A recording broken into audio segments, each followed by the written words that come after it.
제목은 토지 투기는 어떻게 빈농을 더 가난하게 만드나라고 정했는데요.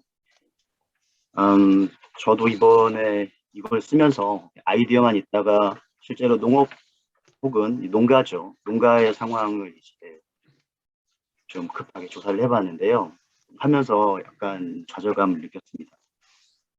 뭐 서두가 길긴 한데 왜 좌절감을 느꼈냐 하면 농가의 소득이 너무 낮고 또 특히나 그 토지를 보유하고 있지 않은 이들이 아마도 짐작컨대 아주 아주 적은 소득만으로 어, 지금 생계를 이어가고 있지 않은가라는 추측이 들어서 좀 반성도 되고 또 해당한 문제들이 이제 정확한 자료들이 존재하지 않아요. 오피셜한 자료라고 좀 다른 것들이 있습니다.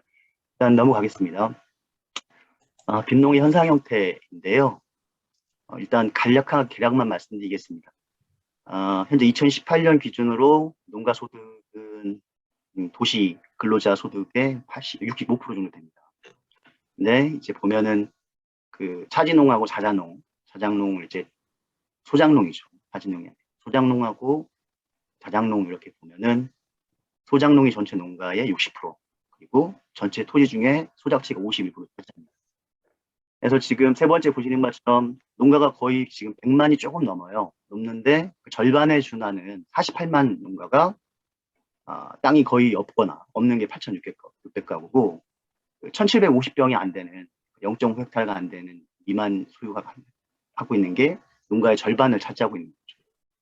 그리고 이제 만평 3헥타르 이상이 이제 총 다 해서 7만 정도 됩니다. 6만 중에. 그러면 이제 나머지 7만이 이제 쪼개지는데요. 쪼개지는데 당연히 이제 5에서 7헥타르 그리고 이렇게 쭉 나눠지는데 10헥타르 이상이 9,000세대 정도 됩니다. 그리고 이제 그 관련 연구자의 말에 따르면 10헥타르 정도의 논은 해야지 농업소득만으로 생계가 가능하다고 해요. 실제로 자작농이라 하더라도 이 농업소득, 예컨대 논농사만 얘기한다면 논농사만으로 돈을 벌어서 어떻게 할 수는 없는 형국인 거죠. 그 다음은 농가소득의 구성입니다. 방금 얘기한 이제 65% 도시근로자 가구의 65%가 했던 바로 그 금액인데요. 2020년 4,500만 원. 그 중에 죄송합니다. 농가소득의 농업소득입니다. 두 번째는 농업소득 순수하게 경작을 통해서 얻는 돈이 1,100만 원 평균액입니다. 그래서 전체 소득의 26%, 농해소득은 36%, 37%죠. 이거는 아시는 바처럼 농촌에 있는 공장이나 이런 것들, 혹은 자기가 따로 일을 한다고 하는 그런 것들의 부의 소득입니다. 그리고 마지막으로 있는 이전소득과 비경상소득은 이전소득은 이제 우리가 아는 보조금인 것이고 비경상소득은 무시할 수 있는 것입니다. 그런데 퇴직금, 일시불로 받는 혹은 경조사 이런 이게 36.8%죠. 그래서 이전소득의 이제 직불금이 농가의 수익 소득에서 아주 중요한 부분을 차지한다는 걸 알 수 있습니다. 그러니까 일반적으로 직불금에 대한 보통 사람들의 이 부정적 감정 그런 느낌들과는 전혀 달리 사실 직불금이 없으면 농가는 생존을 할 수 없는 상황이에요. 그러니까 이게 뭐 이제 이걸 조사하면서 여러 이제 인터넷에 있는 뭡니까 그 커뮤니티들도 조사를 했는데 이 농가 직불금에 대한 부정적인 견해, 도시민들이겠죠 아마 굉장히 많습니다. 땅 짓고 헤엄치고 좀 세금 갉아먹는 식으로 이렇게 하는데 실제로 이 소득 수준을 보아서는 이거는 정말 생계를 위한 지원금이라고 말할 수 있습니다. 그래서 이 직불금의 크기가 얼마냐? 그러면 이제 대체로 1000평당 55에서 60만 원. 그러니까 2만 평을 하면은 1,200만 원이 되는 거죠. 이게 이제 작용이 되었건, 뭐 자작이 되었던 소작이 되었건 1,200만 원.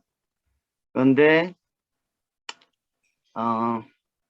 실제로 이제 농가의 이 말에 따르면 이 직불금이 그 해당 농지를 경영해서 얻는 농업 수익보다 더 크다고 합니다.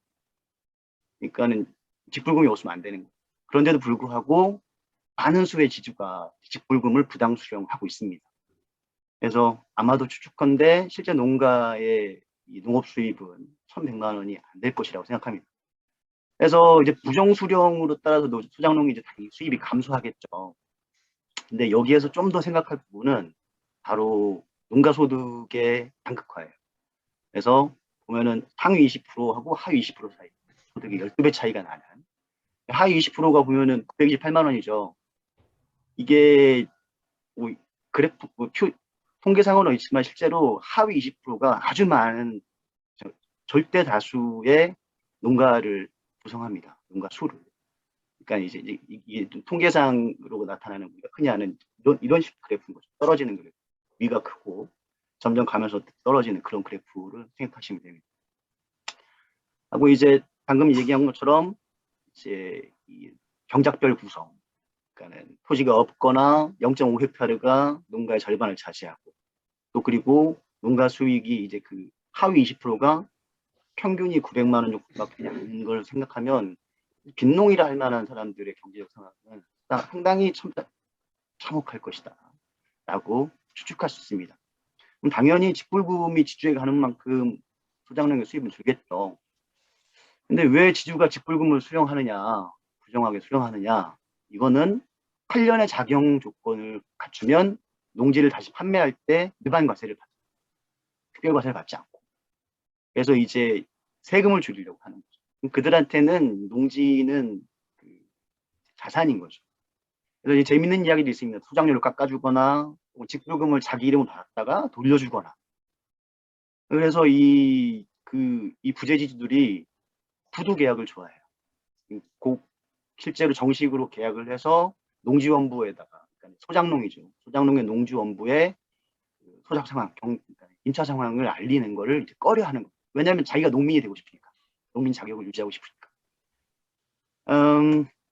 그래서 이제 자산으로서 농지를 소유하고 있기 때문에 지주들은 이 개발이 이게 관심이 많습니다. 그래서 이제 그렇다고 해서 이제 지대에 무관심하냐, 그걸 보유하고 있는 걸 얻을 수 있는 수입에 대해서 무관심하냐, 그것도 아닙니다. 뒤에서 가서 보겠습니다. 여기 지금 윤희숙 전 의원 붙인 얘기 썼는데요. 굉장히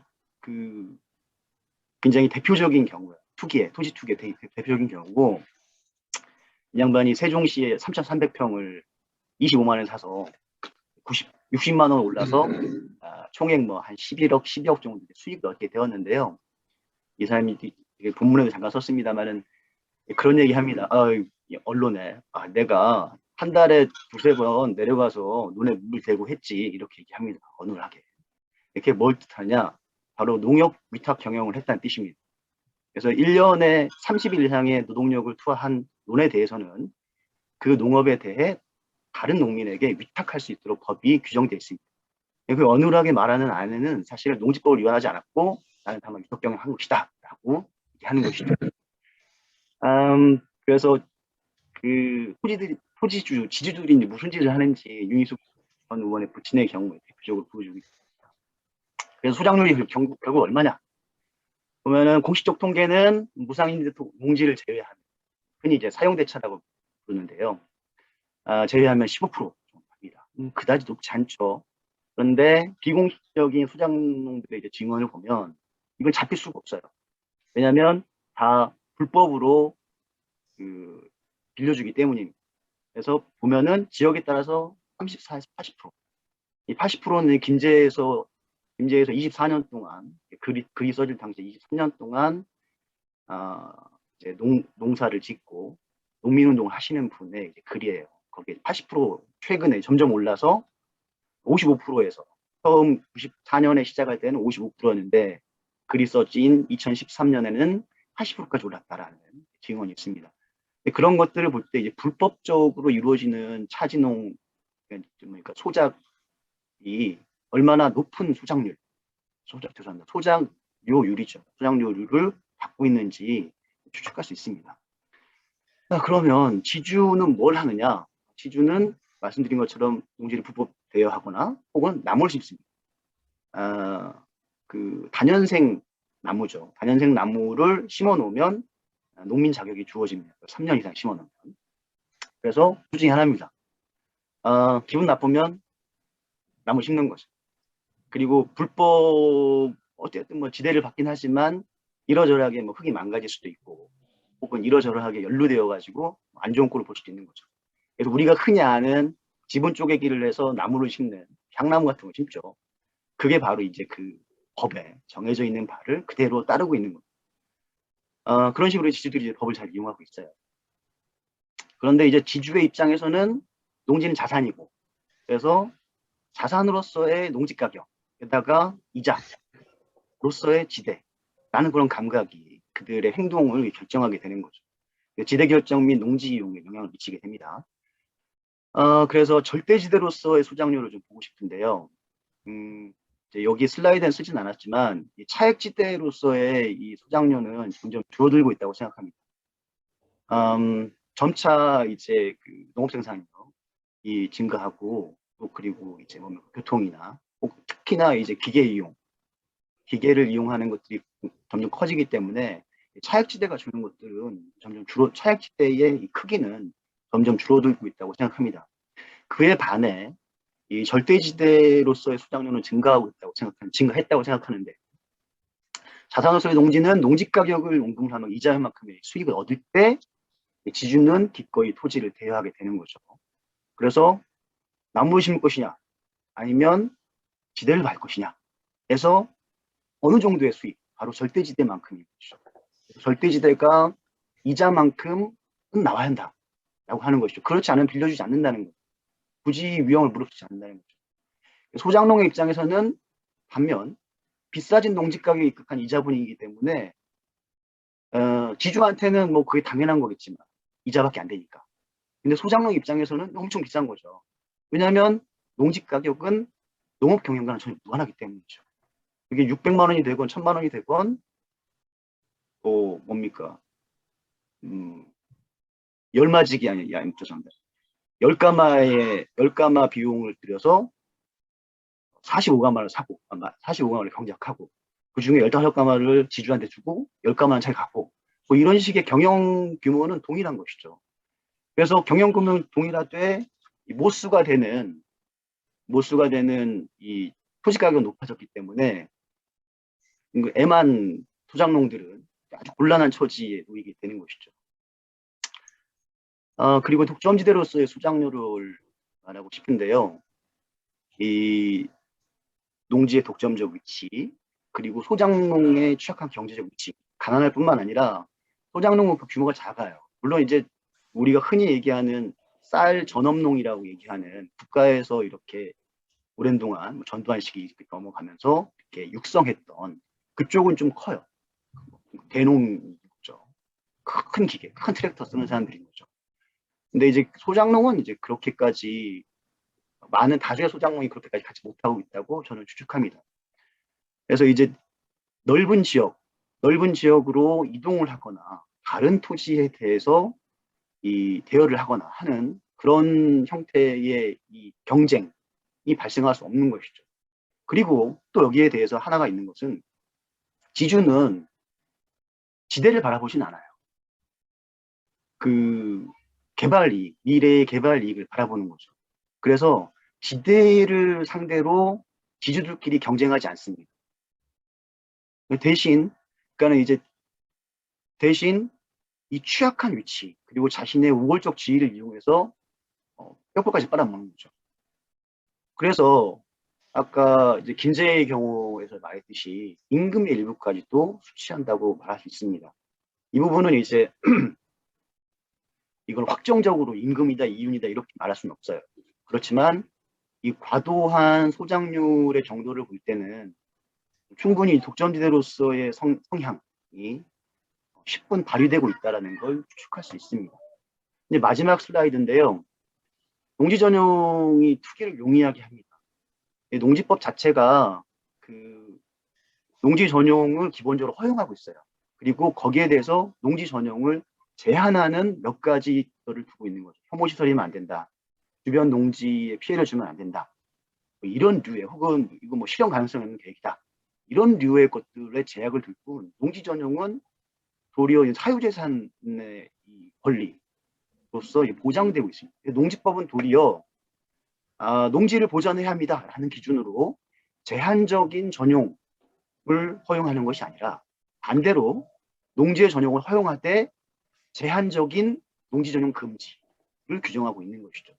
농민이 되는 것도 굉장히 쉬워요. 그래서 농민이 되기 위해서는 무슨 농지 경작 취득원 이런 걸 해야 합니다. 그런데 그게 2017년에서 2021년까지 그 3년 동안 경기도에서 신청한 것 중에 98.7%가 승인이 됩니다. 실제로는 이제 무슨 읽어보면 되게 복잡해 보여요. 농지경영 계획서를 내라, 뭘 해라. 근데 실제로는 다 되는 겁니다. 거의 다 되는 거죠. 그리고 지주들이 그걸 직접 하나요. 다 이제 그 뭡니까? 이 대피를 해주는 사무소 써가지고 다 하는 거죠. 전문가들. 도서관에 가보면 두 가지로 딱 보이는데요. 하나는 토지 투기, 농지 투기 어떻게 할 것이냐. 두 번째, 어떻게 운용이 될 것이냐. 됐거든요.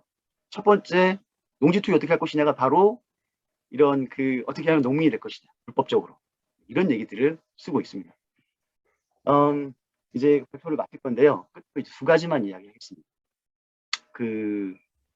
일단 제가 이렇게 쭉 이야기한 것들은 이 토지 투기와 토지 투기 농지 전용을 지렛대로 삼은 디딤돌로 삼은 이 토지 투기, 농지 투기가 가장 열악한 위치에 있는 소작농들을 어렵게 하고 또 그 어려운 소작농의 처지가 그들의 상황을 더 어렵게 만드는 새로운 조건으로 되고 있다는 악순환을 강조하고 싶습니다.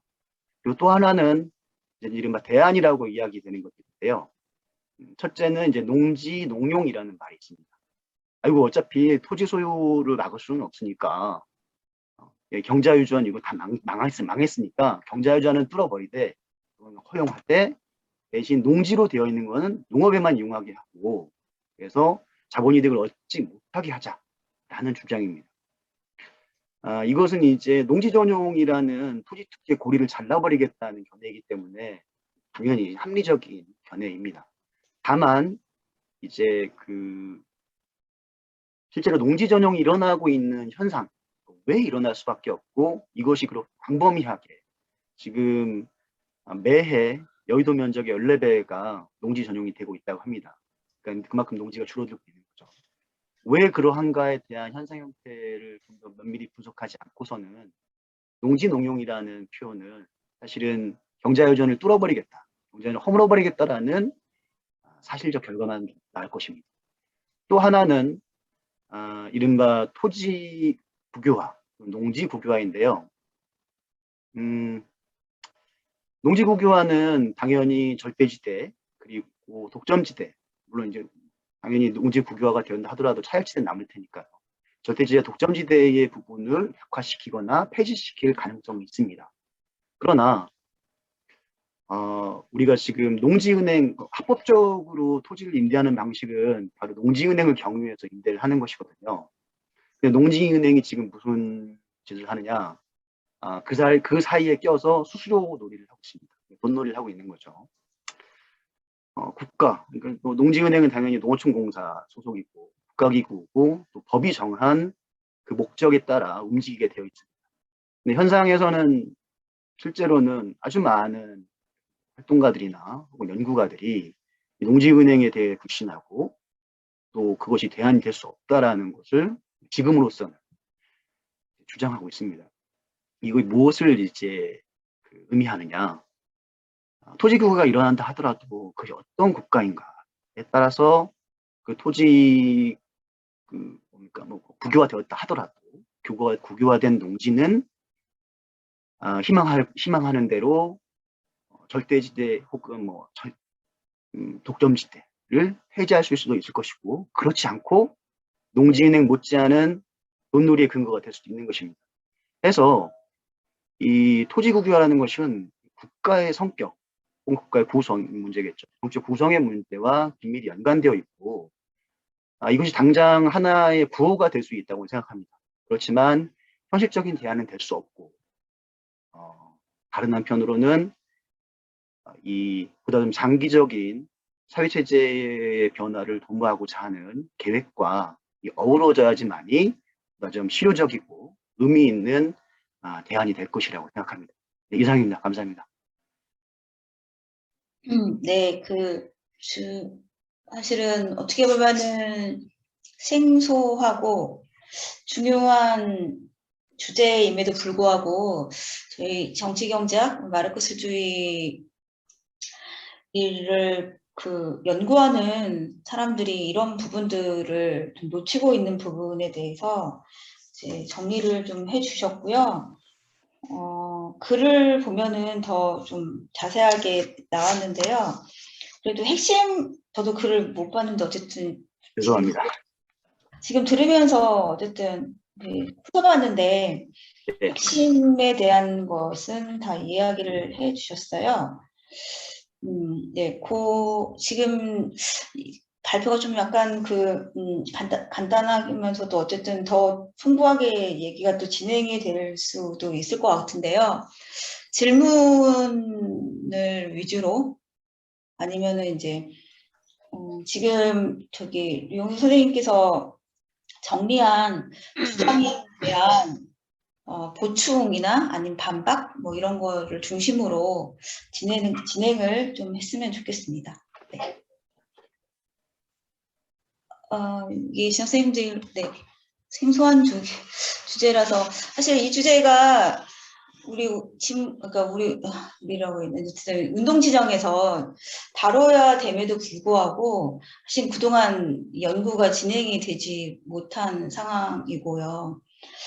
이런 의미에서 어쨌든 하나의 좋은 또 연구 주제와 또 바람직한 방향에 대한 부분을 제시를 해주셨다고 생각하거든요. 글에 보면은 이제 특히 이제 한국에서 이 경자 유전이나 농지 문제에 관련해서는 최근에 이제 사회주의자에서 황정규 씨가 쓴 글이 최근에 이제 우리 운동 진영에 나온 글이거든요.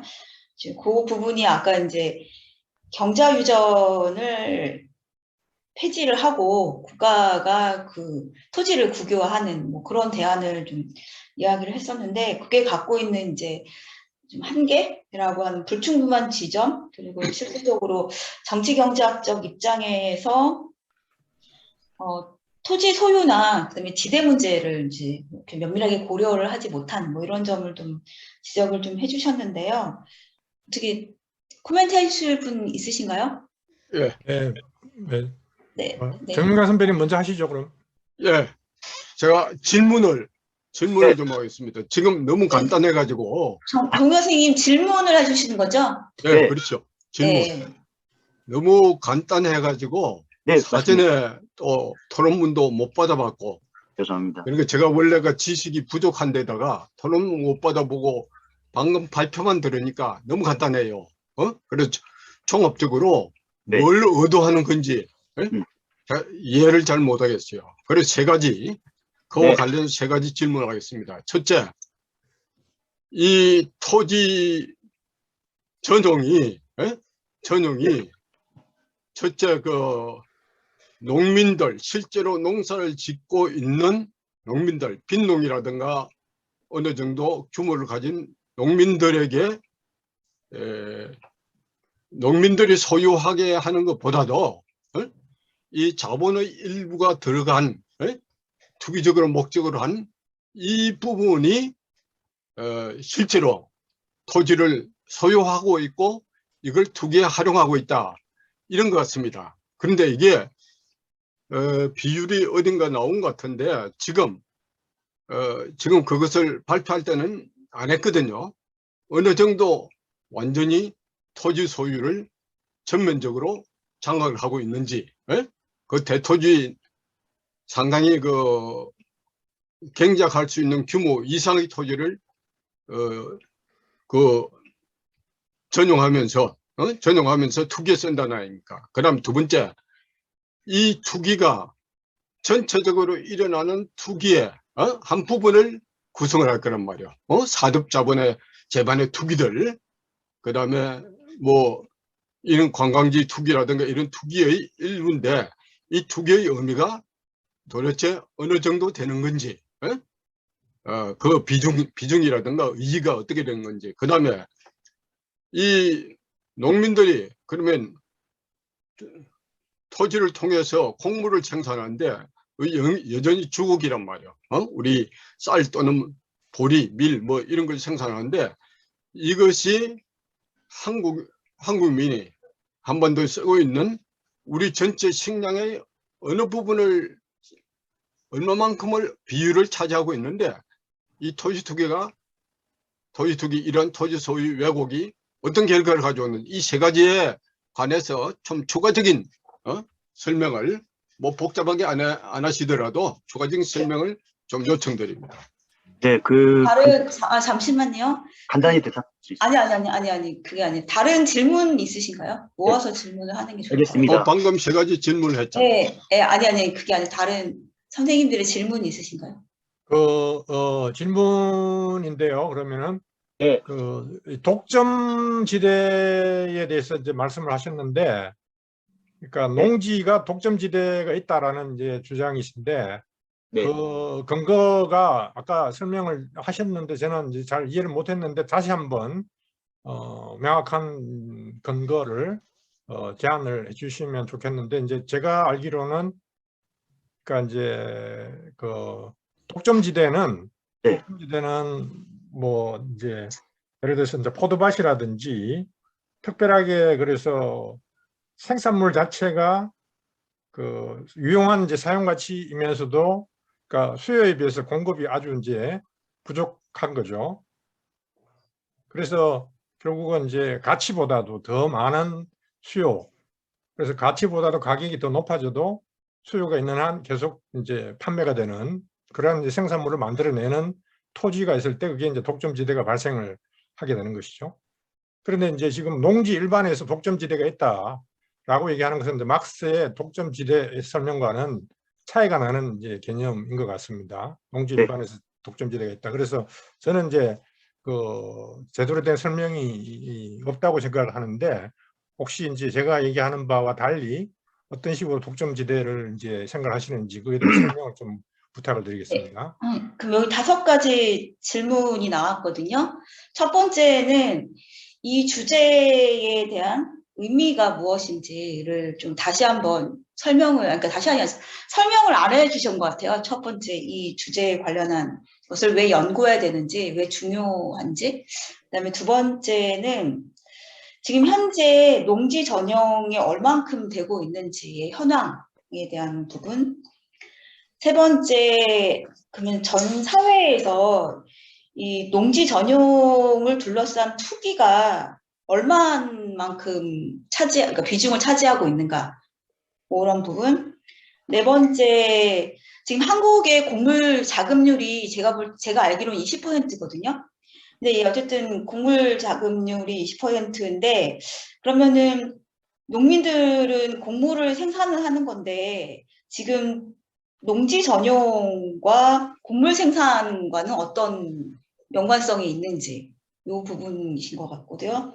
다섯 번째는 좀 이론적인 논쟁인데, 그 소장료를 받을 근거가 독점지대라고 설명을 하는데 그 근거를 좀 더 구체적으로 그러니까 구체적으로 근거를 좀 그 근거로 설명해라 라고 하는 5가지를 그 발표자께서 대답을 해주시면 됩니다. 하나 더 추가하고 싶습니다. 질문을. 저도 하나 추가하겠습니다. 너무 질문이 한꺼번에 많은 것도 같긴 한데. 그래서 자르고 다시 하려고 했는데. 질문 한꺼번에 하고. 한꺼번에 하라고 그러셔가지고. 네네. 너무 많은 질문이어가지고 그랬는데, 어쨌든 6번째 그러면은 하태근배가 아까 하셨으니까 하시겠어요? 예. 그래서 이제 중간에 우리가 이제 아는 바도 있고 해서 농지가 가격이 이제 오르는 문제를 이제 지적을 하셨습니다. 그 이제 소작농의 이제 지금 어려운 처지와 연관해서. 네. 그래서 이제 소작료도 이제 올라가고 뭐 얘기를 하는데, 그게 이제 이제 결국은 농지의 가격, 토지 가격은 그 소작료, 그러니까 지대의 이제 자본화의 결과이지 않습니까? 그랬을 때 그러면은 토지 가격이 농지 가격이 올라간다라고 했을 때 지대가 올라야 되는 것이죠. 여기 아니라. 농지 가격이 올라서 지대가 올라가는 것이 아니라 그 지대가 올라가야 되는데, 그러면은 지금 이제 예를 들어서 절대지대가 올라간다, 뭐 그럴 수 있죠. 어쨌든 이제 농지를 내가 일정한 이제 수준만큼, 이자율 수준이라든지 만큼 받지 않으면 절대 임대를 하지 않겠다, 차라리 놀리겠다, 내지는 내가 나무에 땅을 심겠다, 땅에다가 나무 심겠다, 뭐 이런 식의 이제 그게 바로 절대지대이죠. 그런데 이제 그 다음에는 차액지대가 이제, 저는 이제 기본적으로 농지나 뭐 건축지가 됐든 모든 토지가 가격이 올라가는 근본적 이유는 결국 이제 차액지대가 이제 차액지대가 더 올라가기 때문이라고 이제 보거든요. 절대지대가 올라가는 것은 기본적으로 한계가 있으니까. 그리고 절대지대란 것은 이제 전국이 동일한 거죠. 결과적으로 이제 일정한 베이스를 유지를 하는 거죠. 그렇다면 이제 토지 가격이 지역마다 차별적으로 나타나는 것은 차액지대가 이제 차이가 있기 때문인데, 그러면 지금 농지에서 그 생산물, 결국 이제 곡물이나 뭐 기타 어떤 농작물이겠죠. 이게 이제 차별적으로 생산이 더 늘어나지 않는데도, 과거와 비슷하든지 그럼에도 농지 가격이 지금 올라가는 현상이 발생하고 있지 않습니까? 이제 이거를 어떻게 설명할 수 있는지, 이게 뭐 독점지대는 저는 아니라고 생각을 하니까, 그러니까 독점지대도 아니고 그 다음에 이제 절제지대도 아니라면 차액지대로만 설명을 해야 되는데, 농지 가격이 올라가는 부분들, 과거보다 올라가는 부분들, 이런 것들을 어떻게 설명할 수 있는지 네, 이거에 대해서 좀, 알겠습니다. 예, 그러니까 지금 부탁드립니다. 약간 헷갈리신 건 농지 가격하고 소장료는 약간 차이가 있는데, 어쨌든 그 부분을 구분해서 그 발표자께서 설명을 해주시면 되고요. 그다음에 김숙한 선생님이 질문을 해주신다고 하셔가지고요. 저까지 다 할까요? 예, 저는 워낙에 짧은 질문이기 때문에 네네네네. 알겠습니다. 네. 아마 같이 얘기해 주시는 게 편하실 것도 같은데요. 그래서 제가 단순한 그 이제 이 연구의 방법을 좀 궁금해하면서, 사실은 전국의 자료를 취득을 하시는 것 같아서 이게 엄청난 자료 분량이 아닐까. 이거를 전국 단위로 조사를 다 하실 수 있었는지, 그 방법은 어땠는지 좀 들어보고 예. 싶습니다. 그 방금 말씀하신 부분부터 말씀드릴게요. 이 전국의 자료를 취득하지는 않았습니다. 왜냐하면 지금 이 공식적 자료가 없어요. 그러니까 이게 좀 뭐 변명일 수도 있지만, 그러니까 뭐에 대한 공식적 자료가 없는지를 지금 주제를 얘기해 주세요. 소장률, 그러니까 실제 소장률에 대한 공식적 자료가 없어요. 왜냐하면 그 지주들이 소작을 불법으로 놓기 때문이에요. 그래서 그게 아름아름 농민들이 이제 인터넷이나 이런 거 혹은 글을 자신들이 이제 발표하는 글이죠. 그런데 이제 아름아름 이렇게 딱 뿌려져 있을 뿐이에요. 그래서 이제 누구는 55%, 누구는 80%, 누구는 34%, 또 누구는 67%, 뭐 이런 식입니다. 그리고 이게 그 소장률이죠.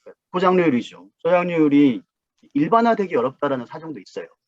왜냐하면 이 각 지역이 좀 더 고립되어 있어요.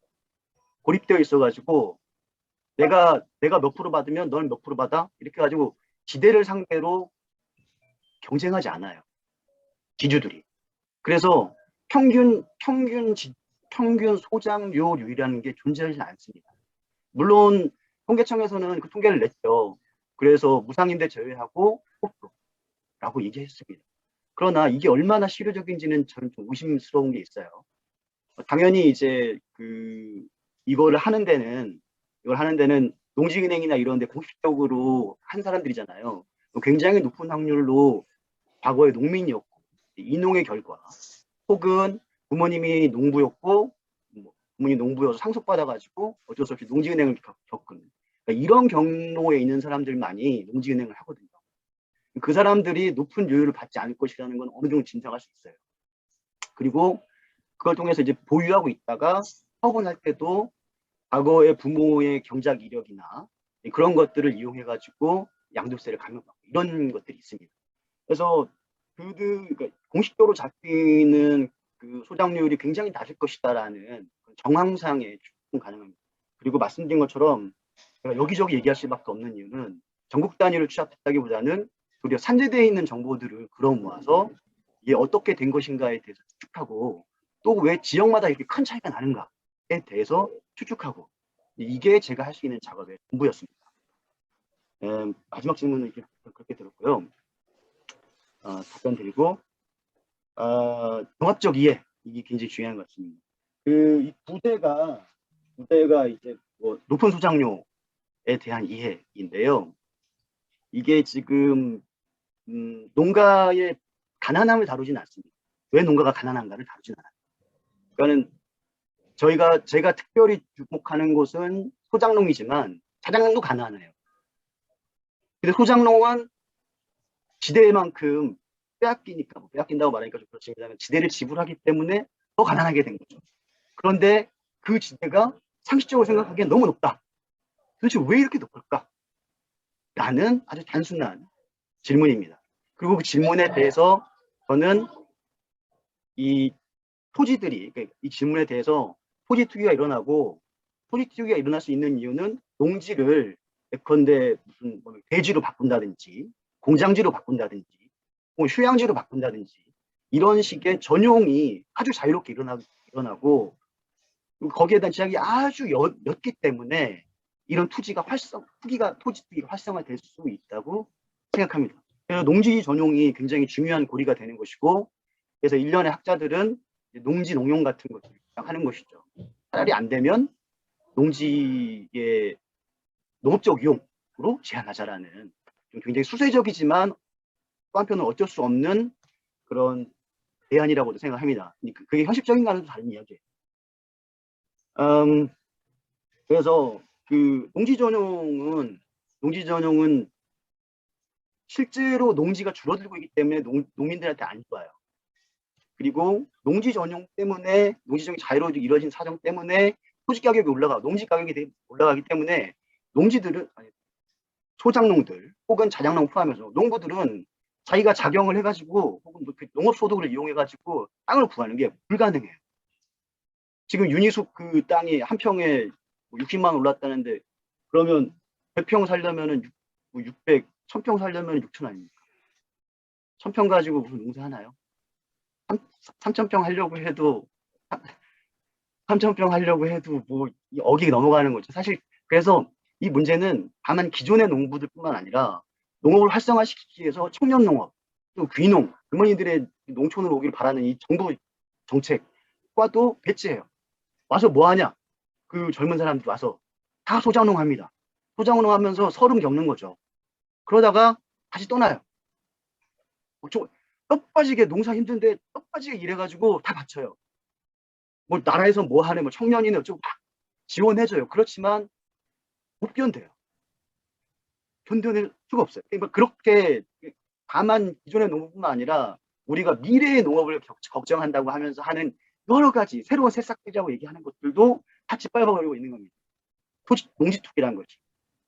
그래서 이 문제를 다루는 것이 중요하다라는 것이고, 농지 전용의 규모는 아까 선생님 말씀드린 것처럼 뭐 여의도의 14배라고 합니다. 그러니까 상당히 많은 부분들이 빠져나가고 있고, 또 특히 그 농지 전용 구역이라고 있어요. 농지 전용, 죄송합니다. 제 이름이 기억이 안 나는데 명칭이. 그거는 이제 나라에서 특별히 정한 그 효율이 높은 땅이에요. 농지의 소출이 높고 대농 규모가 되어 있고 이런 땅들조차도 한 해에 4,000헥타르씩 빠져나갑니다. 좋은 땅조차도. 그러니까는 물불을 가리지 않아요. 무슨 좋은 땅 나쁜 땅 필요 없이 지금 현재 땅 가격은 전부 다 국도 주변, 아니면 개발지 주변, 우리 윤희숙 전 의원님처럼 개발지 주변, 개발 이익의 가능성에 의해서 땅값은 결정되지 지대에 의해서 결정되지 않습니다. 그 지대가 차익지대건 절대지대건 독점지대건 무엇이건 지대와는 유리되어 있습니다.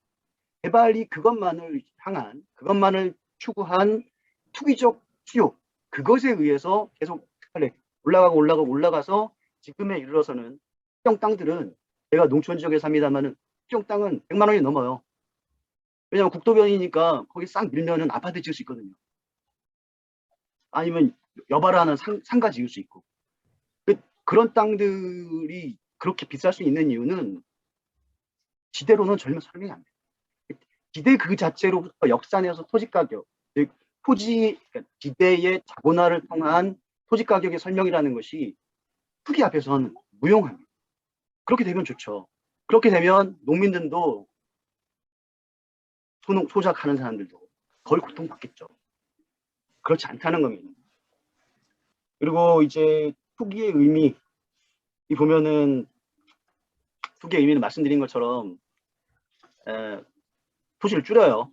그 자체가 농지 전형이 줄일 뿐만 아니라 또 그리고 여기에는 여러 가지 것들이 얽혀 있는데요. 예컨대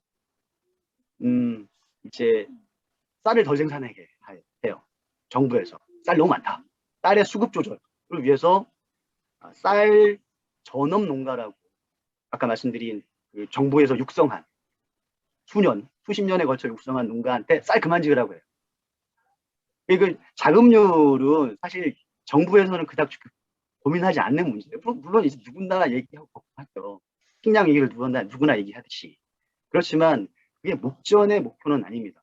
그리고 말씀드린 것처럼 아까 이제 사회자께서 말씀하신 것처럼 자급률은 사료 포함 20%, 그리고 사료 빼고 사람이 먹는 거는 48% 정도 됩니다. 현재. 그래서 48% 정도는 우리 땅에서 난 걸로 우리가 먹고 살 수 있다는 거죠. 근데 이제 그 전농 측에서는 이런 근거들을 되게 막 강력하게 주장하거든요. 계속 줄어들고 있다. 자급률, 식량 안보 이런 얘기들 막 하고 있어요. 그래서 뭐 이게 틀린 말은 아니죠. 수입하면 끝이냐라는 이런 반론에 대해서 어느 정도는 수긍합니다. 그리고 그게 전부가 아니라는 문제는 이제 너무 기니까 좀 생략하도록 하고요. 다만 이 걱정하시는 혹은 우리가 근심하는 식량 자급률이나 혹은 식량 위기의 문제에 있어서도 투기가 일조하고 있다는 거는 분명히 말할 수 있습니다. 간단히 말씀드릴게요. 이 도서관이나 서점에 가면 식량 위기에 대한 책은 되게 많아요. 그런데 빈농에 대한 책은 하나도 없어요. 먹을 거 없을까 봐 걱정하면서 먹을 것 만드는 사람들이 아주 가난하게 살고 있다는 사실은 보지 않는 거예요. 이 상황이 과연 납득할 만한 것인가에 대해서는 저는 재고의 여지가 있다고 생각합니다. 그리고 이제 그 다음 질문으로 가서 독점지대 말씀하셨는데, 독점지대와 이제 독점 가격 이런 것들이 많이 이제 개념상의 혼란이 있다고 생각하는데요. 절대지대부터 말씀드릴게요. 그 이해하기 전에. 절대지대의 기준은 물론 이제 자본론에서는 이제 그 가치의 그러니까 이제 농업 생산물의 가치죠. 농업 생산물의 가치가 같이 하고 있어가지고. 농업 생산물의 가치가 그 농업 생산물 생산 가격보다 더 높기 때문에 절대지대가 나올 수 있다. 절대지대의 원천은 그것이다라고 얘기하고 있죠. 그래서 이제 그렇게 얘기하고 있지만 여기에서 절대지대는 바로 그 막스가 얘기할 때 한계지 혹은 이제 최열등지죠. 최열등지에서 경작지로 넘어가는 경계가 무엇이냐예요. 그거는 가장 최소한의 지대를 받아야지만이 지주는 기꺼이 그 땅을 빌려준다는 거죠. 그리고 우리가 지금 눈앞에 두고 있는 이 특수한 지주, 우리의 지금 소농들을 가라래 두고 있는 이 지주들은 그 빌려주기 위한 장벽이 상당히 높다는 거예요. 왜냐? 그들에게 있어서 농지는 자산이기 때문에 자산의 준에서 볼 때 이자율 만큼 나와야지 뭘 할 수 있다는 거예요. 물론 영원보단 낫지 라고 생각할 수 있죠. 그렇지만 이게 또한 다 불법이에요. 다 불법으로 지주들이 지금 소작료를 받는 거예요. 그리고 대안이 있어요. 나무를 심으면 됩니다. 그게 무슨 뭐 약용작물 같은 거 있지 않습니까? 이렇게 그냥 심어두면은 2, 3년 자라면 뿌리 캐고 이런 거. 그런 걸 해도 돼요. 그게 뭐 빵으로는 안 난다는 거죠. 딱히 보유하고 있는 건 과세되는 것도 아니고. 그래서 그 상황을 지주들은 벗어날 수 있고 여유가 있어요. 그래서 이 지주가 과연 땅을 빌려줄 것이냐, 나무를 심을 것이냐, 이 경계에서 지주가 어느 정도의 돈을 받아야지 과연 땅을 빌려줄 것이냐에 대한 얘기예요. 제가 말하는 절대지대는 바로 그런 개념이에요. 그 아까 제가 말씀드린 뭐 농산물 가치가 생산 가격보다 높아서 절대지대 원천이 되는 이런 얘기를 하는 게 아니에요. 대부 가능한 토지를 빌려줄 수 있는 한계의 의미에서의 절대지대인 것입니다. 약간 재정의가 되었다고 봐야겠죠. 그래서 질문하신 바가 합당한 의문이라고 생각합니다. 그래서 이제 토지 가격과 완전히 끊어졌다. 지대와 토지 가격이 끊어졌고, 도리어 지주는 강력한 입김 하에서 자신의 자산적 성격의 지대에 대해, 죄송합니다, 농지에 대해 지대를 요구하는 것이죠. 그냥 단순히 이자율에 준하는 것만 요구해도 농민한테는, 소작농한테는 가랭이 찢어질 만큼 엄청 고율의 것이 되는 것이죠. 그래서 이게 지금 양자가 처해 있는 소작농과 지주가 처해 있는 상황이 완전히 달라요. 그 상황이 이제 같은 소작률에 대해서 처하고 있는 게 다르고, 그 소작률을 결정하는 소작률을 결정하는 힘의 관계도 다르다고 봅니다. 이 독점지대 성격을 좀 그래서 말씀드리고 싶은데요. 이 포도밭 말씀하셨습니다. 우리가 흔히 알고 있는 독점 가격의 형성을 이제 이야기할 때 토저밭 혹은 대체 불가능성 이런 걸 얘기하거든요. 저는 이제 대체 불가능성에 대해서 크게 주목을 한 거예요. 그러니까는 말씀하신 것처럼 가치가 가격보다 크고 이런 얘기를 포함하지 않았어요. 왜냐하면은 그걸 산정할 수 없었어요. 제 역량 하에서는 현재로서는 자료도 없을 뿐만 아니라 그런 이야기를 함부로 할 수는 없었죠. 다만 우리의 농가가 소농이잖아요. 소농이어서 소농이 기본이죠. 대농이 있지만 대농이 있지만 그 숫자는 작습니다. 근데 이들이 얼만큼 자유로이 이 월경, 그러니까 지역을 벗어나서 농업을 행할 수 있느냐? 불가능한 얘기입니다. 이 땅을 사는 땅, 자기 집 주변에 걸어서 10분, 뭐 해봐야 뭐 차로 10분 이런 거리에 있는 농지를 할 수밖에 없는 거죠. 정확히 얘기하면 같은 읍 단위 규모 안에서 움직일 수밖에 없는 거예요. 그래서 이들이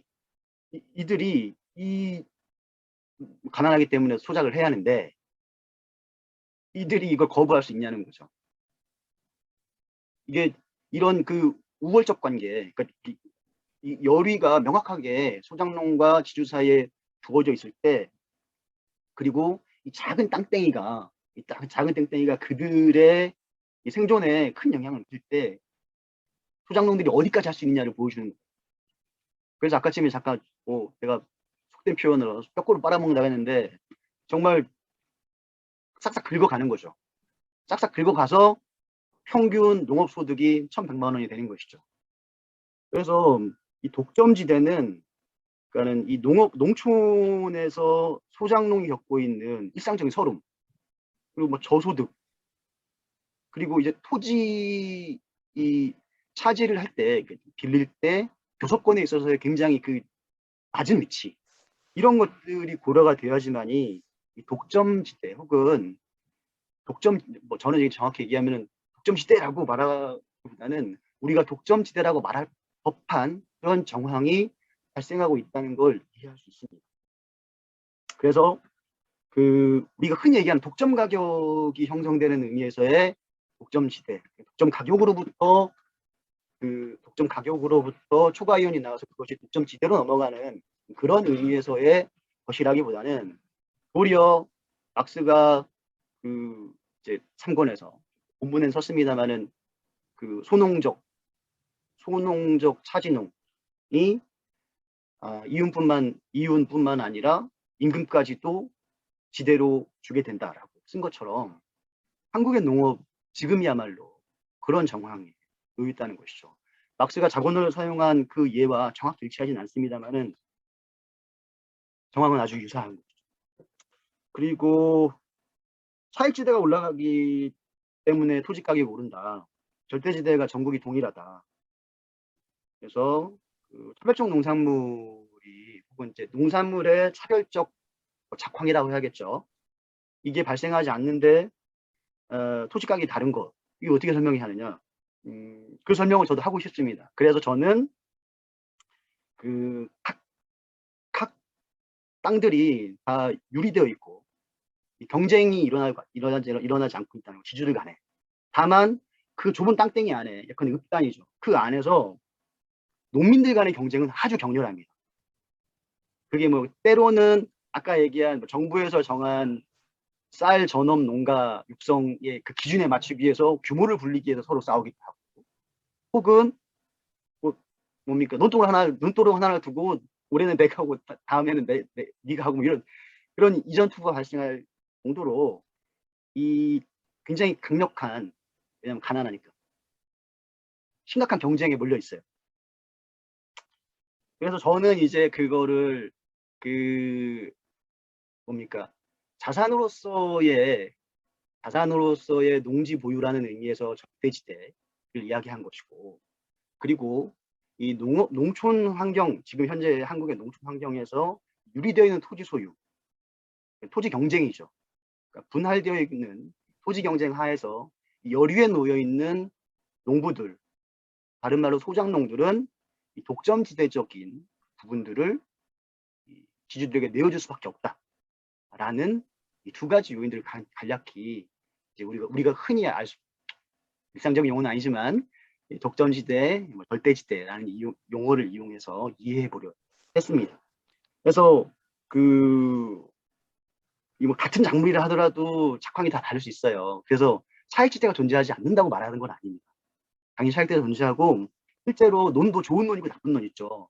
그래서 지주들이 왜 몰라요? 지주들이 자신이 물론 이제 뭐 부재지주는 모를 수도 있겠지만 그 농촌에서 주는 지주들은 다 알아요. 이 논은 몇 마지 이 논이 한 마지기에 몇 가마가 다 알아요. 그러면 거기에 맞춰서 차익지대를 합니다. 그런 얘기들은 당연히 있어요.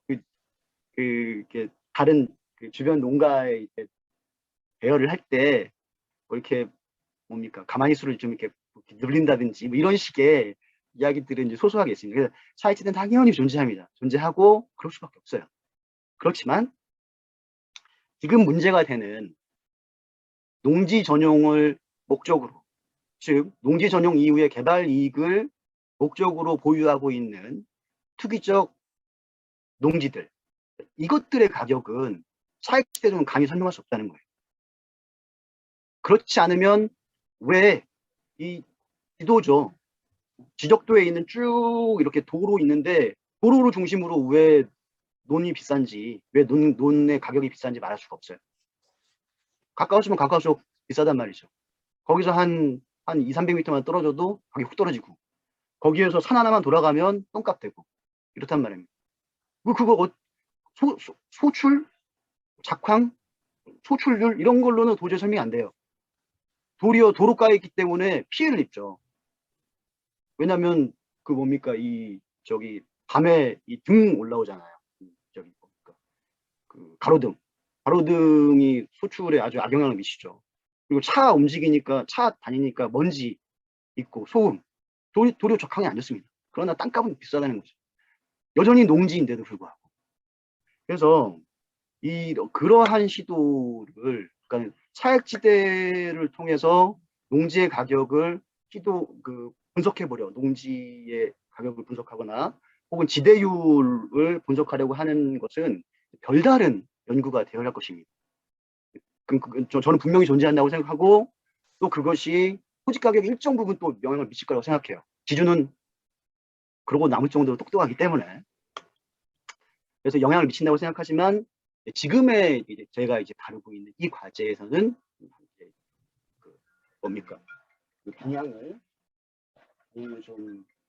방향이 좀 다르다고 말씀드리고 싶습니다. 네, 좀 답변이 됐나요?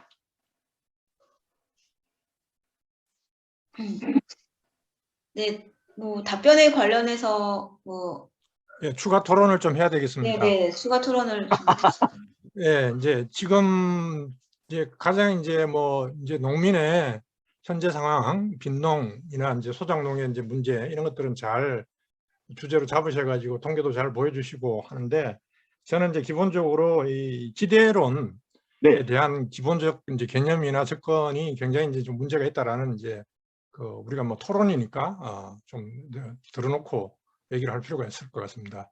네. 그러니까 그러니까 막스의 지대론을 다시 쓰시려고 하는 것 같다. 그러니까 이제 현상적인 모습들에서 지대의 이제 그 원인이나 소장료의 원인을 이렇게 찾아가는 방식, 이게 이제 막스가 가장 이제 비판했던 방식이라고 저는 보고요. 이제 왜 그렇게 제가 얘기를 하느냐 하면은 뭐 절제지대가 됐든 차익지대가 됐든 소장료가 됐든 이런 것들, 소장료 안에 이제 지대가 당연히 포함되어 있는 거죠. 그리고 이제 그래서 결국 이제 토지 가격이 이제 지대의 반영인데, 어쨌거나 그 토지에서 나는 생산물이 이제 상품이 되고 그 상품의 가격에 지대가 반영이 당연히 됩니다. 그렇지 않고 상품의 가격에 반영이 안 되는 지대나 소장료라는 것은 그거는 이제 정치경제학적으로 설명하면 안 되는 거죠. 설명할 수 없는 문제가 되는 거죠. 그러니까 그 일단 대전제를 이렇게 이해를 해야 되는 것이고요. 그래서 아까 뭐 농지에서 어떤 절대지대가 나타난다 그러면은 그 농지에서 판매되는 농산물이 그만큼 가격이 높지 않은데도 불구하고 절대지대, 독점지대가 나타난다, 이런 얘기는 전혀 이제 딴 소리를 하는 거죠. 막스의 이제 가치 실현을 통해서 화폐가 생기지 않는데 어떻게 그게 지대가 되고 어떻게 이제 토지 가격으로 반영이 되겠어요? 그러니까 이제 절대지대가 없다라는 게 아니라 아까 절대지대가 당연히 있고 그 착상은 좋다라고 저는 평가를 했던 거죠. 그건 이제 뭐 당연히 이제 그 평균적인 생산 가격보다 높은 농산물 자체의 어떤 그 가치, 유기적 구성이 낮기 때문에 그 농산물 자체가 그런 것이 있기 때문에 거기에서 여지가 있다라는 것. 그리고 그런 계급 관계에 따라서 전체 가치만큼 받을지 또는 일부 가치만큼 더 높게 받을지는 계급 관계에 따라서 이제 현실에서는 달라지지만 어쨌든 절대지대 여지가 생기는 거죠. 더 비싸게 팔기 때문에. 뭐 기본적으로 여기 출발해야 되는 것이죠.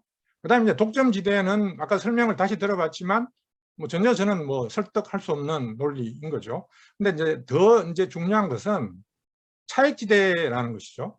뭐 방금 이제 말씀을 하셨지만 물론 이제 농산물 사이에서 토지의 이제 경작의 이제 어떤 이제 비옥도의 차이에 따라서 당연히 이제 차익지대가 발생하고 있습니다. 그리고 그거는 이제 소장료나 이런 게 반영되고 또는 이제 농지 가격이 당연히 반영되어 있습니다. 이론적으로 제가 뭐 조사를 안 해보더라도. 근데 가장 결정적으로 중요한 부분에서 여기서 이제 이제 우리가 정확하게 이제 이해해야 될 부분이, 그러니까 농지가 자산으로 투기가 되고 투기 대상이다. 그게 이제 근본적인 문제다. 이렇게 이제 보시는데 당연히 그렇죠. 왜냐하면 자본주의이기 때문에 토지가 이제 상품으로 거래가 된다면 그게 당연히 자산이지 그러면은 아니겠습니까? 그거 당연한 거죠. 그건 막스 시대나 지금이나. 그런데 그랬을 때 그러면은 토지가 이제 지금 우리가 비옥도 생산성만 가지고 판단을 하는데 토지의 이제 지대를 실제로는 이제 막스가 설명할 때 편의상 빠뜨렸던 게 위치죠. 위치 생산성.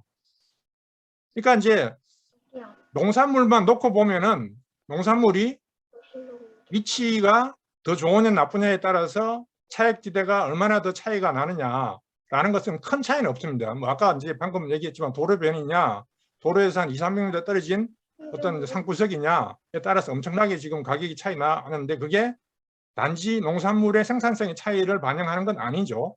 그리고 또 농산물의 이제 운반을 위한 위치 차이, 이것도 어느 정도는 반영이 되겠지만 실제로 엄청난 땅값의 차이에 반영은 안 되는 거죠.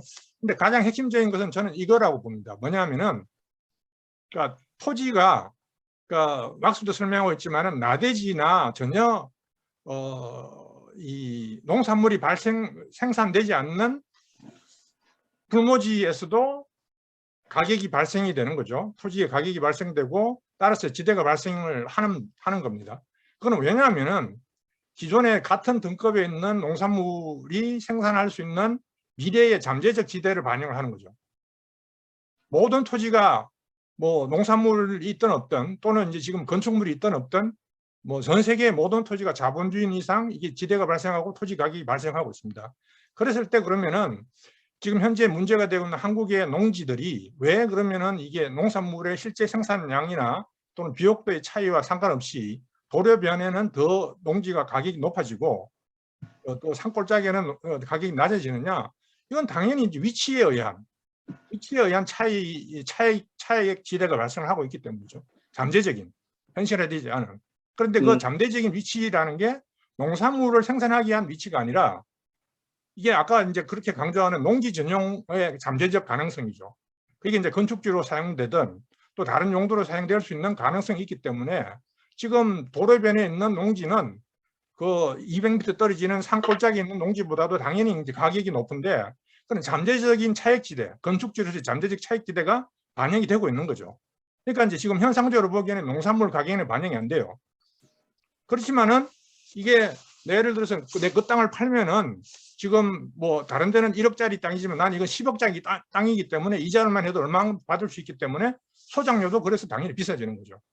저는 이렇게 분석을 해야만이 정치경제학적 막스적 의미로 지대를 설명하고 소장료의 문제, 농민의 빈곤의 문제를 얘기를 할 수 있는데 전혀 지금 다르게 이게 뭐 차익 절대 독점지대가 붙었다든지 그다음에 자산이기 때문에 뭐 투기 세력, 투기 대상이다. 이거는 당연히 현상적인 분석이 끝나는 거다. 저는 이렇게 이제 좀 강력하게 말씀드릴게요.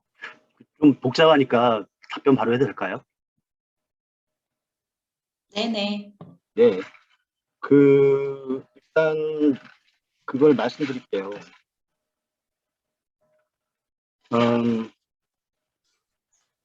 농지 가격에 비하면 지대는 적어요.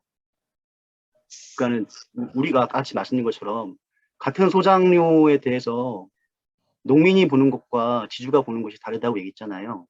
그러니까 우리가 그냥 냉철하게 얘기하면 예컨대 뭐 평당 60만 원짜리 땅이죠. 평당 60만 원짜리 땅에 뭐 100평 하면은 200평 한마직이죠. 200평 하면은 1200만 원 아닙니까? 1200만 원인데 200평에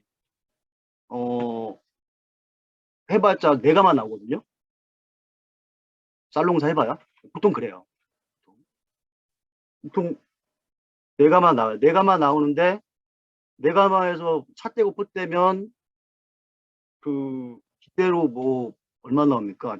아무리 80%로 해도 차 떼고 풋 떼고 그러니까 예컨대 절반. 왜냐하면 지금 농업소득률이라고 해서 비용을 포함한 총수입과 이 농업소득 그 자체를 비율한 걸 보면은 대체로 경상 비용이 대체 53%가 넘어요. 통계를 이렇게 좀 이렇게 계산을 해보면. 그러니까 이제 그렇게 뭐 예컨대 뭡니까 4가마 나와가지고 4가마 중에 2가마 떼어내고 2가마 남았는데 1가마는 그냥 뭐 소장료 50%로 하죠. 1가마 떼줬다. 1가마 18만 원이죠. 18만 원. 1200만 원에 18만 원이면은 적진 않네요. 근데 이제 뭐 은행 이자를 간신히도 못하겠죠. 12만 원짜리 땅에다가 18만 원짜리 1가마 해가지고는 어떻게도 안 되는 거죠. 그 지대, 그래서 말씀드리고 싶은 거는, 그러니까 이 소장률이 높다라고 얘기하는 게 땅값으로부터 비싸다는 얘기 아니에요. 땅값으로 더 비싸다는 게 아니고 이 소작하는 사람의 입장에서는 비싸다는 거예요. 그리고 제가 얘기하고 싶은 건 도리어 땅을 보유하고 있는 사람한테는 이게 당연한 가격이라는 거예요. 이 높은 소장률이. 그러니까는 제가 사기꾼들, 이 투기꾼들 다 나빠다 때려 죽여야 돼 이런 얘기 하고 싶은 게 아니고, 왜 높은 소장률이 발생하는가에 대해서 양자에게는 한쪽에는 어마어마한 부담이 되고 한쪽에서는 그것도 부족해라고 얘기하는 게 되는 거예요. 왜냐면 농지 가격과 농업 경험은 분리되어 있기 때문인 거죠. 그래서 지금 약간의 강조하는 바가 좀 다르다는 부분을 좀 말씀드리고 싶고, 그리고 감히 말씀 건데 제가 제대로 다시 쓸 수 있으면 좋겠습니다. 그러나 이제 그런 의도는 없고요. 막스의 자본론의 지대론의 기본적인 그 전제는 시장 가격의 지배력이에요. 그러니까 농산물이 시장 가격에서 지배적인 가격이 있고, 그것이 농민이 되었건 누가 되었건 지주가 되었건 전부 다 뭡니까 뭐 흔히 얘기하는 그 가격 수용자가 되는 것이죠. 그래서 가격은 시장에서 주어지고 그 가격에 따라서 차액지대도 결정되는 것입니다. 그래서 차액지대 또한 지주가 자기 마음대로 올릴 수 있는 게 아니고 그 개별적 생산 가격과 시장 가격 사이에 차액만큼이 지주가 받는 것뿐이죠. 물론 여기에서 협상력의 문제나 뭐 영민함의 문제 이런 게 있겠지만 그런 거 다 제하고 얘기한다면 차액지대는 명백히 시장의 가격이 형성되고 그 다음 지대량이 결정됩니다. 그래서 이게 그러니까는 이거를 그렇게 얘기한 거죠. 그렇게 막상 그렇게 얘기하고 있어요. 그래서 그러면 같이 얘기해보자. 지금 이렇게 농산물을 팔아가지고 어떻게 이 고율의 소장료를 내냐. 아닙니다. 말씀드린 것처럼 소장농한테는 고율이고 지주한테는 그냥저냥한 돈이에요. 그리고 그 그냥저냥한 돈이 소장농을 쥐어짜가지고 만들어내는 거예요. 그래서 말씀하셨죠. 시장 가격은 당연히 수용될 수밖에 없는 것입니다. 누구든. 소장농이라 하더라도 생산물의 시장 가격은 수용하는 거죠. 그리고 그 사이에 껴가지고 보효를 짜내는 거죠. 보효를 짜낸 것이 절대지대가 되었건 독점지대가 되었건 어떠한 형태로든 지대의 형태로 지대라는 외관을 띠고 지주회가 가게 되는 것입니다. 그래서 이 독점지대가 설득이 되지 않다고 하신 바는 이제 제가 다시 설명할 필요는 없을 것 같아요. 그건 이제 좀 더 그 구체적인 예를 가지고 이론적인 이 독점지대가 독점지대 혹은 독점 가격이 자본으로서 논의되어 있는 경우만도 일치하지 않습니다. 두세 가지의 서로 다른 사실 다른 어감들을 가지고 있어요. 그런 것까지 따져가면서 이야기를 해야지 생산성 있는 이야기가 나올 거라고 생각합니다. 그래서 독점지대에 대한 설득이 되지 않는다는 부분에 대해서는 이제 넘어가도록 하고요. 그리고 차액지대가 중요하다고 한 건 뭐 물론 저도 인정하는 바고 또 그것이 농지 가격에 영향을 미칠 것이라는 것도 인정하는 바입니다.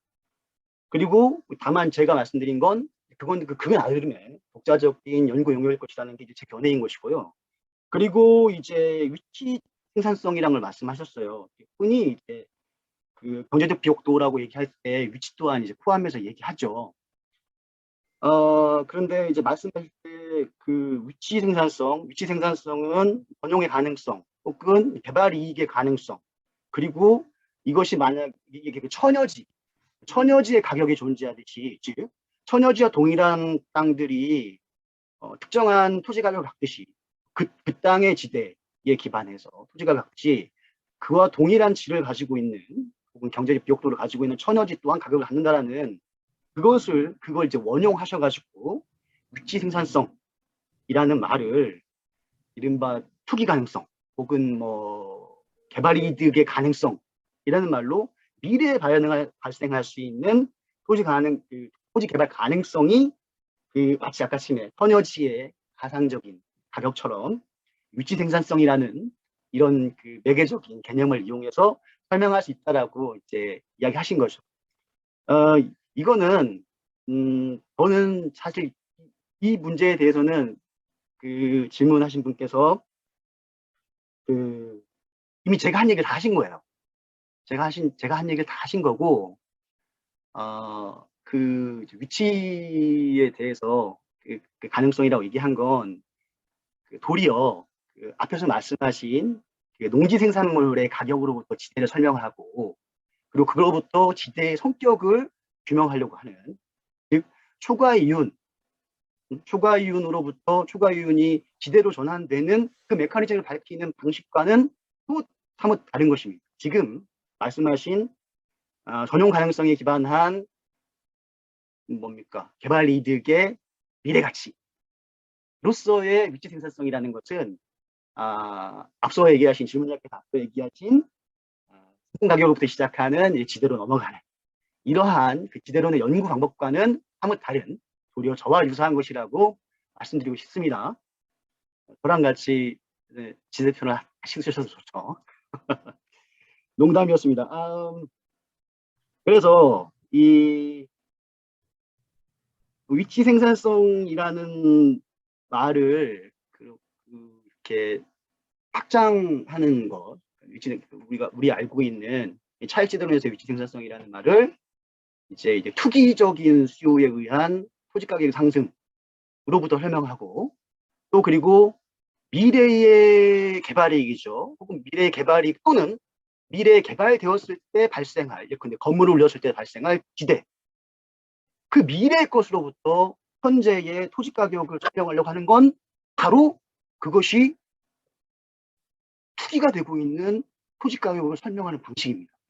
그건 차익지대를 설명하는 것이 아니고, 그것이 위치 생산성이라는 말이 막스가 자본을 사용했고, 혹은 막스주의자들이 그 이후에 그와 유사한 개념들을 사용해서 토지 가격을 설명하려고 했던 것들, 농지지대 혹은 뭐 주택지대를 설명하려 했던 그것과 달리 그렇게 설명하는 것이 바로 막스 저한테 주의를 주셨던 그 현상으로부터 이론을 뽑아내려고 한다는 것과 마찬가지 아닌가라고 생각하고요. 이건 다만 비꼬는 것이 아니고, 왜냐하면 저 자신도 지금 이 발표를 준비하면서 실제로 이론으로부터 다가가기보다는, 그러니까 이제 작업 순서는 이랬습니다. 작업 순서는 이론을 준비하고, 실제로 이론으로서의 개요를 준비하고 농촌 현실에 대한 자료를 수집한 다음에 이론을 수정했습니다. 제가 가지고 있는 자본론 혹은 뭐 그 주변을 둘러싸고 있는 막스주의적인 지대론 등으로는 설명될 수 없는 영역들이 개별적으로, 그러나 동시에 그것이 일반적으로 존재하기 때문에 그걸 설명할 방법은 이러저러한, 그러니까 할 수 있는 것이라 봐야 독점지대나 적대지대 등의 이 개념을 가져와서 설명을 시도하는 것에 불과했습니다. 이건 저 자신에 대한 연구의 한계를 인정하는 바이기도 하지만요. 동시에 이 토지에 대한 이러한 그 투기, 그리고 투기가 발생시키는 지대와 가격 사이의 절연, 이 현실을 인정할 때, 그걸 확실히 파악할 때 좀 더 구체적인 이론으로 나아갈 수 있다. 좀 더 구체적인 이론으로 그게 선생님께서 얘기하신 차익지가 되었건 혹은 제가 주장한 독점지가 되었건 나아갈 수 있다고 저는 전망하고 있습니다. 예, 한마디만 더 할 수 있겠습니까? 뭐 논쟁이 될 수 있는 것 같은데. 아시죠?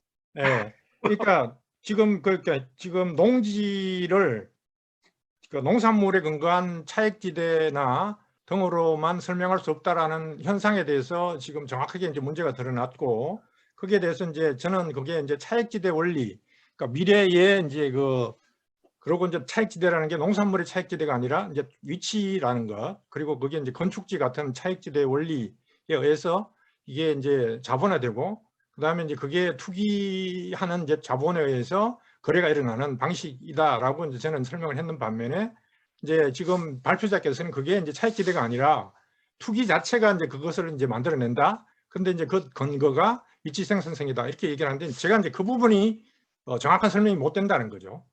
마치 투기가 위치 생산성을 오히려 끌어올리는 것 같이 생각을 하는데, 그게 아니라, 그러니까 그거에선 독점지대라든지 절대지대가 나타나는 것 같이 생각을 하는데 그게 아니라는 거죠. 그러니까 왜냐하면은 투기를 이제 이 부분도 투기 자체도 결국은 자본의 투자인데요. 자본주의적 논리에서는 자본의 투자가 우리가 이제 차익지대 2에서 막사가 설명하듯이 동일한 면적에 자본이 더 많이 투자가 되어서 또 이게 차익지대가 더 발생하면은 그 토지의 가격이 올라가는 거죠. 그러니까 투기가 바로 그런 원리죠. 차익지대가 더 늘어나기 때문에, 왜냐하면은 거기에 이제 옆에 도로가 생기고, 그 다음에 이제 건물이 생기면은 또 이게 뭐 유동 인구가 많아지고 하기 때문에 위치 생산성이 올라가는 거죠. 그러니까 이제 그 역으로 위치 생산성을 올릴 수 있는 가능성이 있기 때문에 투기가 일어나는 거예요.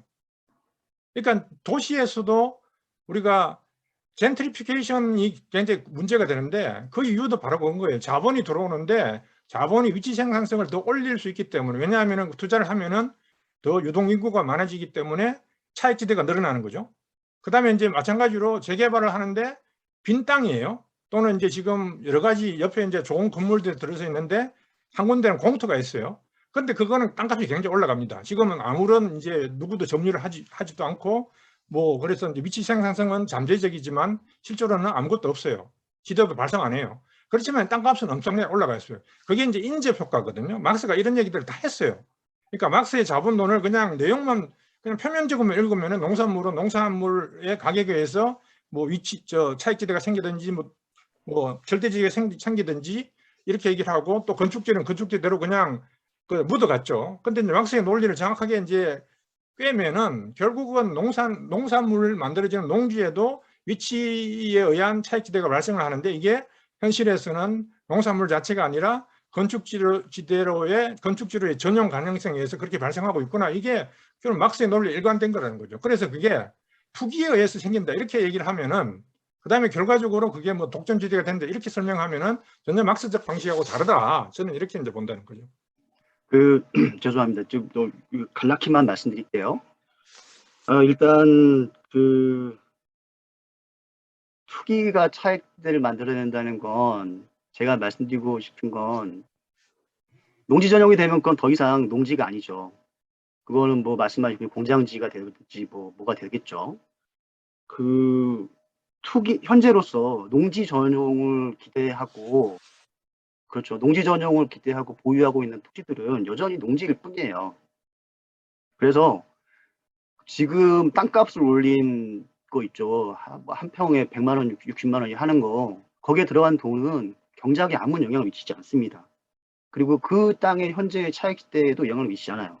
그리고 또 하나. 그래서 이제 아까 말씀하신 것처럼 투기가 차익지대, 투기 또한 자본 투하이기 때문에 차익지대 만들어낸다고 한 거는 전혀 그렇지 않습니다. 투기는 생산성과 전혀 무관하고요.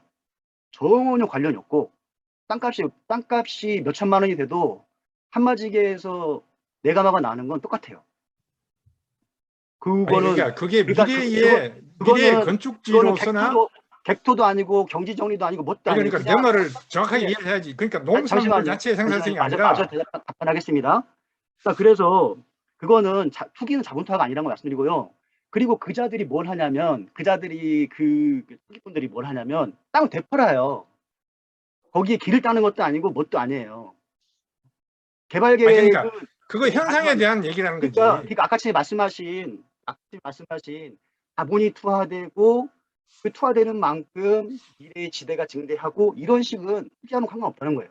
그리고 그러니까 저변의 논리라는 거지. 그걸 현상만 보지 말고. 그 정도 하시고 또 다음에 토론해야 되니까. 예, 말은 해야 계속 반복이 되는데. 위치 생산성이라는 것은 제가 엄밀히 말씀드리겠습니다. 생산성이라는 것은 막스가 차익을 설명하기 위한 것이지 이런 류의 것을 이른바 미래가치에 이걸 해가지고 할 수 있는 범용적으로 사용한 것이 아니라는 거 정확히 말씀드립니다. 그러니까 그거를 하지 말고 뭐 그게 대해서 계속 논쟁을 할 수 있는데 그렇게 쓰면은 의견 차이가 있다는 거 정도를 하고 넘어갑시다.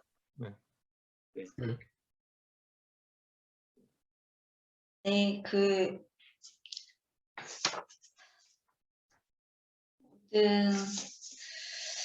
핵심은 이제 지대와 유리된 토지 가격에 대한 부분을 이제 좀 마르크스 입장이라고 그러나 마르크스적 설명에서 조금 더 첨가돼야 된다라고 저는 생각이 좀 들기도 하는데 이거는 막스 시대와 다른 점이 있기 때문에 그 점을 좀 이후에 홍 선생님께서 좀 이론적으로 좀 정리를 해주시면 그 글을 가지고 추후에 다시 논쟁을 벌였으면 좋겠다고 생각합니다. 다른 선생님들 중에 요 주제에 대해서 의견이나 이런 거 있으시면은 받고 다음 주제로 넘어가겠습니다. 제가 말을 많이 해서 죄송한데, 그러니까 대안을 좀 얘기를 하면 좋을 것 같습니다. 말이 나온 김에.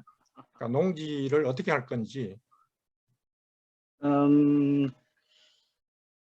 이 글은 제가 이제 발표도 했고 하지만 여기에서 이제 다루고 있는 대안이 농지 농용과 토지 국유화 이 두 가지죠. 그리고 이 글은 아니, 잠시만요. 네, 그렇게 얘기하면 계속 길어질 것 같은데요. 그 글을 보시면 돼요. 맨 마지막에 나오거든요.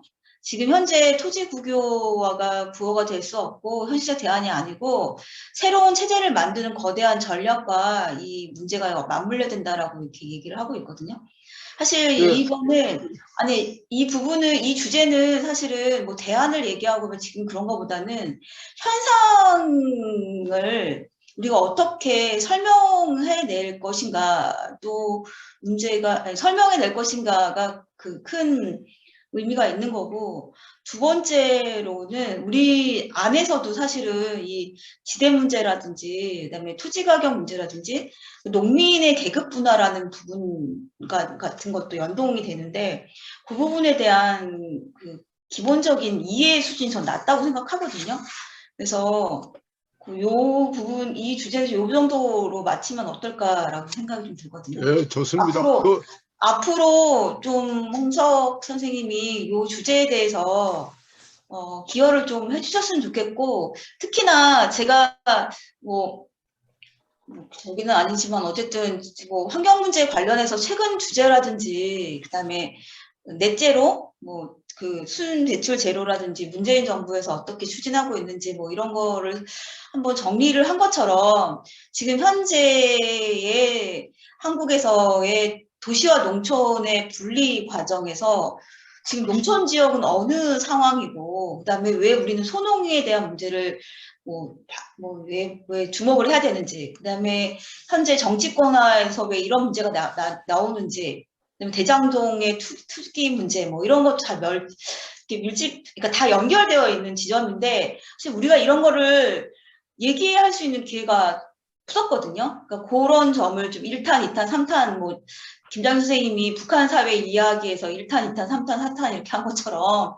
그걸 좀 장기적으로 잡아서 또 잡아서 우리가 현상에 대한 것도 이해도 높이고 그 다음에 그 부분에 대해서 마르크스 이론이 좀 더 보완되어야 할 지점들은 없는가라고 하는 점, 이 지대 문제에 관련해서 아까 하태경 선생님하고 용석 선생님하고 약간의 의견 차이가 있다고, 그러니까 그 보는 시각에 해석하는 거에 차이가 있다고 생각을 하는데 그런 점을 좀 심화하고 했으면 좋겠습니다. 또 저 마지막 한마디만 일부만 제 얘기하겠습니다. 네, 저도 저기 사회자가 정리한데 또 네. 하태규 동지가 말씀하는데 동의를 하고요. 에? 우리 식량 같으면은 식량을 국내 생산이 아까 발표에도 20%도 안 되잖아요. 수입하는 거고. 그 다음에 농촌의 계급 분화가 사회 전면적인 산업, 공정 부분의 계급 분화와 사회 전면적인 계급 분화 속에서 얼마나 비중을 차지하는 건지, 이 투기가 어느 정도 농촌의 토지에 대한 투기가 전체적으로 어느 그 위치를 차지하는 건지, 제가 아까 그 질문을 했는데 거기에 대한 명확한 답변은 제대로 없었습니다. 그래서 그런 부분을 네. 유홍석 동지하고 하태규 동지가 좀 집중적으로 총괄적으로 좀 연구를 해서 다음에 또 발표를 하면 좋겠습니다. 저 딱 한마디만 하고 싶은데요. 제가 이제 보면은 그래서 왜 소장로가 높은지 알아보고 싶다. 이렇게 제 그린 글에 저는 모두에 한 줄 딱 썼어요. 사실 그 얘기를 하고 싶어서. 왜 소장로가 높은지 알고 싶어서. 근데 사실 오늘 이제 하태경 선배님하고 이제 뭐 이렇게 토론도 하고 했지만, 그 다른 질문들에 대해서도 같이 이야기하고 정보를 공유했지만, 이게 절대지진이냐, 뭐 독점지대냐, 차익지대냐 이런 문제는 이론적으로 현실에 존재하는 설명하기 위한 여러 가지 시도들인 것이죠. 그래서 이제 그것이 무엇인가라는 이 제론의 논쟁도 소중한 것이지만, 다른 한편으로는 이 농지를 전용시키고 있는 이 현상, 다시 얘기하면 국토개발이죠. 국토개발을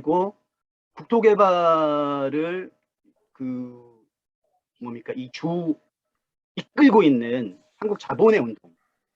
이것 하에서 농지 전용을 분석할 때라지만이 우리가 투기가 과연 무엇이고, 그리고 투기가 사람들의 경제적인 것뿐만 아니라 정서적인 것까지 어떻게 영향을 미치는가, 분석할 수 있다고 생각합니다. 그래서 제가 함부로 막 약속은 드릴 수 없지만 이 글의 마지막에도 있습니다만은 이 글의 아주 미진한 부분이죠. 바로 농지 전용이 한국 자본주의에 어떻게 연결되어 있는가를 분석하지 못하고 있다는 것. 다만 개발 이익을 위해서 혹은 무슨 뭡니까 무정부주의적인 대개발 이런 식의 그 두루뭉술한 표현으로밖에 하지 못한 한계들이 명확히 있습니다.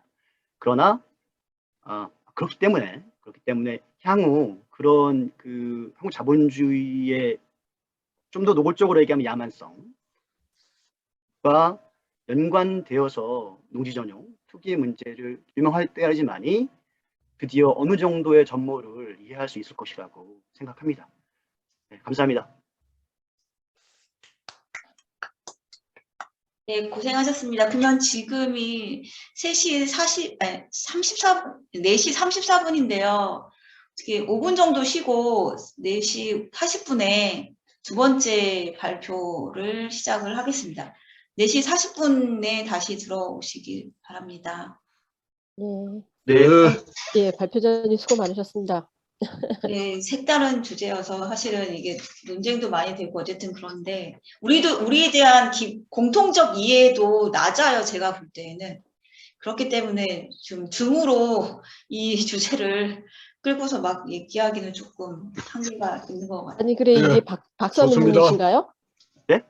박사 논문이신가요? 아닌데요. 네. 여러 가지 작업을 동시에 하시는군요. 아니요, 그게 아니고 저기 공부를 너무 안 해가지고 공부를 너무 안 해서 제가 농촌 살거든요. 농촌 사는데 막 논이 밭으로 바뀌는 걸 막 봐요. 여기 한 3년 정도 살았는데 바뀌고 또 도로가에 평지죠. 평지 막 정리하는 거죠. 땅 정리하고 그런 걸 막 계속 보게 됩니다. 그러니까 아직 안 계시긴 한데 저는 그 부분인 것 같아요. 금융자본을 신자유주의를 얘기하면서 우리가 그러니까 생산과 유리된 금융자본에 대한 그 논의는 많거든요. 탐구는 많거든요. 네. 그런 건데 그에 반해서 토지 가격, 특히 이제 농지 가격이나 소작료도 그러니까 생산과 유리되어 있는 측면들이 있다는 거예요. 네. 근데 그 부분에 대한 연구가 많이 없어요, 한국에. 사실은. 없습니다. 그러니까 지금 이 부분이 약간 하여튼 선배가 약간 그 현상과 본질에 대한 막 얘기를 하면서 현상만 보고 국회에 참여 안 된다라고 얘기하는 게 사실 그 부분이 약간 금융자본, 그러니까 그게 이제 비교가 된 게 금융자본이 생산과 유리되어 있는 채로 막 설명되어 있는 부분과 토지 가격도 마찬가지로 농산물의 생산과 유리되면서 막 이렇게 투기랑 그거 연결되면서 청정부지로 올라가는 거, 그 현상은 전 잘 잡았다고 생각하거든요. 이제 그 부분, 근데 그거를 이제 어떻게 이제 이론적으로 이렇게 연결시켜서 아까 얘기하려면은 한국의 그 개발 자본의 논리에서 국토 개발 시공간의 압축이라는 부분을 얘기하면서 그거를 이제 설명을 해야지만 그 부분도 연결이 될 거라고 생각하는데 이게 혼자만의 작업은 아닐 거라고 생각이 드는데 좀 방대한 작업이라고 좀 생각이 듭니다. 예, 농지 전용은 쉽게 손댈 수 없고요. 물론 이제 농지 전용에 대한 그 연구들은 좀 있어요. 다행히 있고 또 그래도 뭐 맨 땅에 해당하는 식은 아니지만 오늘 하는 것 같은 경우에는 별로 다들 안 해요. 찾아봤는데 없더라고요. 그래서 이건 좀 최대한 가용한 이론적 자원을 끌어 모아서 저 스스로 납득 가능한 방식으로 서술을 해본 것이고요. 농지 전용 혹은 이제 투기, 국토개발과 관련되어 있는 문제들은 손대기가 굉장히 어려운 문제고 또 그리고 이 투기 하지만 투기하는 돈은 어디서 오냐 라는 문제도 있어요. 왜냐하면 농지의 51%가 부재지주가 가지고 있고 또 그중에 많은 사람들이 이제 가짜 농민들인데 이 사람들은 돈을 어디서 끌어와가지고 그 땅값을 지지하고 있느냐 이런 문제들도 있습니다. 우리가 비트코인이나 무슨 뭡니까? 요즘에 얼마 전에 또 주식도 막 광풍 불었죠. 하여튼 도대체 그 돈은 어디서 왔나? 라고 궁금해 하잖아요. 누가 이걸 가격을 지지하나? 물론 이제 누가 이제 호구가 되느냐. 이런 문제도 있지만, 그러니까 이제 개인이 당한다 이런 얘기도 있지만, 기본적으로는 아주 많은 사회 안에 있는 이제 돈들이 그쪽으로 몰려 있는 거잖아요. 우리가 흔히 얘기하는 비생산적인 영역에 큰 소득도 얻지 못하는 것에. 그래서 개인 혹은 이제 기업들이 움직이는 투기적인 자금들 문제도 저는 한편으로는 국토개발과 또 다른 편으로 또 큰 주제이고 거의 추적이 불가능한 부분이라고 봐요. 그래서 이게 뭐라 합니까? 좀 완비된 어떤 전모를 파악하는 게 굉장히 난망하겠구나. 쉽사리 이렇게 할 수 있는 게 아니겠구나라는 그런 생각들을 이런 걸 이제 계속 찾아볼수록 좀 더 이게 자료의 한계나 이런 것들을 느끼게 되었습니다. 그럼에도 불구하고 어쨌든 끊임없이 우리가 종합적인 사고를 하는 시도이니까요. 그걸 함께 코업이나 통해서 같이 했으면 좋겠습니다. 그랬으면 좋겠습니다. 네, 그럼